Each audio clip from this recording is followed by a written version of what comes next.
कारवार हत्या प्रकरणात आता वेगळे मोडण आयला।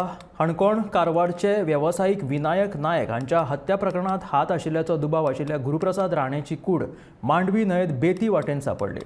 गुरुप्रसाद राणेच्या बायलेन कुडीची वळख पटयली। आता ही आत्महत्या काय घातपात हे कळपाक मार्ग ना। विनायक नायक हत्या प्रकरणात कारवार पुलीस फाटल्या 2 दिसांच्यान गुरुप्रसाद राणेच्या मागार आशिल्ले। कारवारचो उद्योजक विनायक नायकाची 22 सप्टेंबराक कारवारांतल्या ताच्या घरात हत्या जाल्ली। या हत्या प्रकरणाचे कनेक्शन गोंयांत आशिल्ल्याची म्हायती कारवार पुलिशेच्या हाताक लागिल्ली। तशेंच हत्या प्रकरणात फोंडेच्या गुरुप्रसाद राणेचो हात आशिल्ल्याचो तांकां दुबाव आशिल्लो। कारवार पुलीस गुरुप्रसाद राणेच्या मागार आशिल्ले। मात बुधवारा सांजे मांडवी न्हंयेत गुरुप्रसाद राणे हाची कूड सापडली। आता ही आत्महत्या काय घातपात हे कळपाक मार्ग ना।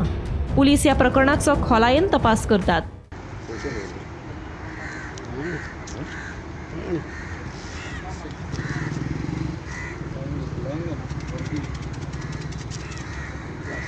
आता हे नेमके प्रकरण कितें तें पळोवया।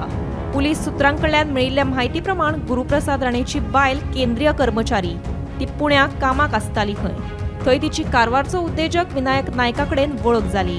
ही वळख वाडत गेली आनी ताचें रुपांतर संबंधात जालें। ही गजाल जेन्ना विनायकाच्या बायलेक कळ्ळी तेन्ना तिणें ते गुरुप्रसादाच्या कानार घाली। इतले मजगतीं तांचे मदीं कितें तरी शिजपाक लागिल्लें खंय। याच बोवाळांत उद्योजक विनायक नायकाची 22 सप्टेंबराक कारवारांतल्या ताच्या घरात हत्या जाल्ली। हातूंत गुरुप्रसाद राणेचो हात आशिल्ल्याची म्हायती कारवार पुलिशेक मेळिल्ली आनी कारवार पुलीस ताच्या मागार आशिल्ले। विनायक नायक हत्या प्रकरणात कारवार पुलिशेन बिहारच्या 2 जाणांक दिल्लीच्यान अटक केल्या, जाल्यार आसामाच्या एका दुबाविताकूय ताब्यांत घेतला। विनायक नायकाची 22 सप्टेंबराक कारवारांतल्या ताच्या घरात हत्या केल्ली। Bureau report, Gomantak TV.